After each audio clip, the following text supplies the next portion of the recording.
Hello ಗೆಳತಿಯರೇ, ಹೇಗಿದ್ದೀರಾ ನೀವೆಲ್ಲ ಚೆನ್ನಾಗಿದ್ದೀರಾ ಅನ್ನೋದು ನನ್ನ ಒಂದು ಭಾವನೆ.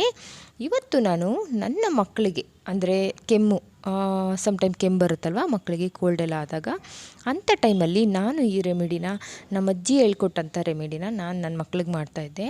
ಅದನ್ನು ನಿಮ್ಮ ಜೊತೆ ಶೇರ್ ಮಾಡ್ಕೊಳ್ಳೋಣ ಅಂತ ಇದ್ದೀನಿ. ನಾನು ಇದಕ್ಕೆ ತೊಗೊಂಡಿರೋ ಅಂಥದ್ದು ಲವಂಗ, ಮೆಣಸು, ಜೇನುತುಪ್ಪನ ಆದಷ್ಟು ಪ್ಯೂರ್ ಆಗಿರೋದನ್ನೇ ಬಳಸಿ ಅಂತ ಹೇಳ್ತೀನಿ. ನಾನು ಒಂದು ಅಂದರೆ ಒಗ್ಗರಣೆ ಹಾಕ್ತೀವಲ್ಲ ಅಂಥ ಬಾಣಲಿನ ಇಟ್ಕೊಂಡಿದ್ದೀನಿ, ಅಥವಾ ನೀವು ತವಾ ಕೂಡ ಇಟ್ಕೋಬೋದು. ನೋಡಿ, ಒಂದೇ ಲವಂಗ, ಏಕೆಂದರೆ ಚಿಕ್ಕ ಮಕ್ಕಳಲ್ವ, ಹಂಗಾಗಿ ಒಂದೇ ಒಂದು ಲವಂಗ, ಒಂದೇ ಮೆಣಸು. ಇದಕ್ಕೆ ಜಾಸ್ತಿ ಬಳಸಬಾರ್ದು ಸ್ನೇಹಿತರೆ, ಯಾಕೆಂದರೆ ಚಿಕ್ಕ ಮಕ್ಕಳಲ್ವ ಅವರು, ಜಾಸ್ತಿ ಬಳಸಿದ್ರೆ ಅವ್ರಿಗೆ ಖಾರ ಆಗೋ ಇದಿರುತ್ತಲ್ವ, ಹಂಗಾಗಿ ಒಂದೇ ಸಾಕು. ನೋಡಿ, ಈ ಥರ ಕಲರು ಚೇಂಜ್ ಆಗ್ತಾ ಬರುತ್ತೆ. ನೋಡಿ, ಲವಂಗ ಯಾವ ಥರ ಇತ್ತು, ಇವಾಗ ಯಾವ ಥರ ಆಗಿದೆ. ತುಂಬಾ ಅದು ಇದಾಗ್ಬಿಡ್ಬೇಕು, ಅಂದರೆ ಊದ್ಕೊಂಬಿಟ್ಟು ಸ್ವಲ್ಪ ಕಪ್ಪಗಾಗ್ತಾ ಬರುತ್ತೆ. ನೋಡಿ, ಇವಾಗ ಕಪ್ಪಗಾಗಿದೆ ಅಲ್ವಾ, ಇದು ಕರೆಕ್ಟಾಗಿದೆ ಅಂತ. ಇವಾಗ ಇದನ್ನು ಸ್ಟವ್ ಆಫ್ ಮಾಡಿಕೊಂಡು ತೊಗೊಳ್ಳೋಣ. ನೋಡಿ, ಈ ಥರ ಸ್ವಲ್ಪ ಹಂಗೆ ಕೈ ಆಡಿಸ್ತಾ ಇರಿ. ನೋಡಿ, ಈ ಥರ ಆಯಿತು, ಕರೆಕ್ಟಾಗಿ ಆಯಿತು. ಇವಾಗ ಇವೆರಡೂ ನಾನು ಒಂದು ಇದಕ್ಕೆ, ಅಂದರೆ ಮಕ್ಕಳಿಗೆ ಖಾರ ಹಾಕ್ತಿರಲ್ವ ಅಂಥದಕ್ಕೆ ನಾನು ತೊಗೋತೀನಿ.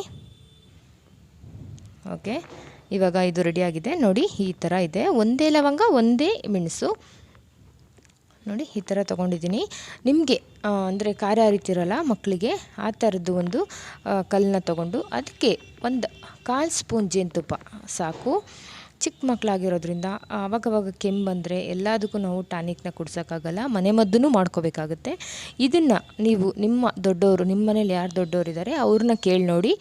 ಇದು ಎಲ್ಲ ದೊಡ್ಡವ್ರಿಗೆ ಇದು ಗೊತ್ತಿರುತ್ತೆ ಈ ರೆಮಿಡಿ. ನೋಡಿ, ಈ ಥರ ಹರ್ಕೋಬೇಕಾಗುತ್ತೆ. ಈ ಥರ ಅದನ್ನು ಜೇನುತುಪ್ಪದಲ್ಲೇ ಹರಿಬೇಕಾಗುತ್ತೆ. ಹಾಲು ಏನದ್ರಲ್ಲಿ, ನೀರು, ಇದರಲ್ಲಿ ಯಾವುದ್ರಲ್ಲೂ ಹರಿಬಾರ್ದು. ಜೇನುತುಪ್ಪನ ಆದಷ್ಟು ಪ್ಯೂರಾಗಿರೋದನ್ನೇ ಬಳಸಿ ಅಂತ ಹೇಳ್ತೀನಿ ನಿಮಗೆ. ನೋಡಿ, ಈ ಥರ ಹರ್ಕೊಳ್ಳಿ ನೀಟಾಗಿ. ಅಂದರೆ ಮಕ್ಕಳು ಇದನ್ನು ನ್ಯಾಕ್ತಾರಲ್ವ, ಹಂಗಾಗಿ ಅವ್ರಿಗೆ ಏನೂ ಸಿಗಬಾರ್ದು ಅದರಲ್ಲಿ. ನೋಡಿ, ನೈಸಿಗೆ ಈ ಥರ ಪೇಸ್ಟ್ ಆಗಬೇಕಿದು. ಆ ಥರ ನೀವು ಹರ್ಕೊಳ್ಳಿ. ಮೆಣಸನ್ನು ಅದ್ರ ಜೊತೆ ಸೇರಿ ಹರ್ಕೊಳ್ತಾ ಬನ್ನಿ. ಈ ಥರ ಒಂದು ಚೆನ್ನಾಗಿರೋ 1 ಸ್ಪೂನ್ 2 ಸ್ಪೂನ್ ಎಲ್ಲ ಸಿಗೋಲ್ಲ ಪೇಸ್ಟು. ಅವರು 1-2 ಸಲನೇ ಹಾಕಬೇಕು. ನೀವು ಒಂದು ಸಲ ಟೇಸ್ಟ್ ಮಾಡಿ ನೋಡಿ, ನಿಮ್ಗೆ ಏನು ಅನಿಸುತ್ತೆ ಇದು, ಆಮೇಲೆ ನಿಮ್ಮ ಮಕ್ಕಳಿಗೆ ಕೊಡಿ.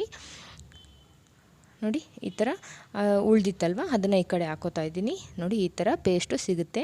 ಇದನ್ನು ಮಕ್ಕಳಿಗೆ ಹಾಕ್ಸೋದ್ರಿಂದ ಬೇಗನೆ ಕೆಮ್ಮು, ಶೀತದ್ದಾಗಿರ್ಬೋದು ಒಣ ಕೆಮ್ಮು ಆಗಿರ್ಬೋದು, ಎರಡೂ ಬೇಗನೆ ಕ್ಲಿಯರ್ ಆಗುತ್ತೆ ಫ್ರೆಂಡ್ಸ್. ನೀವು ಒಂದ್ಸಲಿ ಮಾಡಿ ನೋಡಿ. ಮಾಡೋಕ್ಕೆ ಮುಂಚೆ ನಿಮ್ಮ ದೊಡ್ಡವ್ರನ್ನ ಒಂದ್ಸಲಿ ಕೇಳಿ ನೋಡಿ. ಮಕ್ಕಳ ಮೇಲೆ ಯಾವುದೇ ಎಕ್ಸ್ಪೆರಿಮೆಂಟ್ ಮಾಡೋಕ್ಕೆ ಮುಂಚೆ 10 ಸಲ ಯೋಚನೆ ಮಾಡಿ ನಾವು ಮಾಡಬೇಕಾಗುತ್ತೆ. ಅವ್ರಿಗೆ ಹೇಳ್ಕೊಳಕ್ಕಾಗಲ್ಲ, ಏನಾಗ್ತಾಯಿದೆ ಅಂತ ಗೊತ್ತಾಗಲ್ಲ ಅಲ್ವಾ. ತುಂಬ ಕೆಮ್ಮಿದ್ರೆ ದಯವಿಟ್ಟು ಹಾಸ್ಪಿಟಲ್ಗೆ ಹೋಗಿ ಇದು ಮಾಡ್ಕೊಳ್ಳಿ. ನಿಮ್ಮ ದೊಡ್ಡವ್ರನ್ನ ಕೇಳಿ ನೋಡಿ. ಇದು ಎಲ್ಲ ಅಜ್ಜಿದ್ರಿಗೂ ಗೊತ್ತಿರುತ್ತೆ. ನಿಮಗೆ ಯಾರಿಗೆಲ್ಲ ಈ ರೆಮಿಡಿ ನಿಮ್ಮ ಮಕ್ಕಳಿಗೆ ಮಾಡಿದ್ದೀರಾ ಅನ್ನೋದನ್ನ ಕಮೆಂಟ್ ಮಾಡಿ. ಚಾನಲ್ನ ಸಬ್ಸ್ಕ್ರೈಬ್ ಮಾಡ್ಕೊಳ್ಳಿ, ವಿಡಿಯೋನ ಲೈಕ್ ಮಾಡಿ, ಶೇರ್ ಮಾಡಿ. ನೋಡಿ, ಇಷ್ಟೇ ಸಿಗೋದು, ಅದರಲ್ಲಿ 1 ಸ್ಪೂನ್ 2 ಸ್ಪೂನ್ ಎಲ್ಲ ಸಿಗೋಲ್ಲ.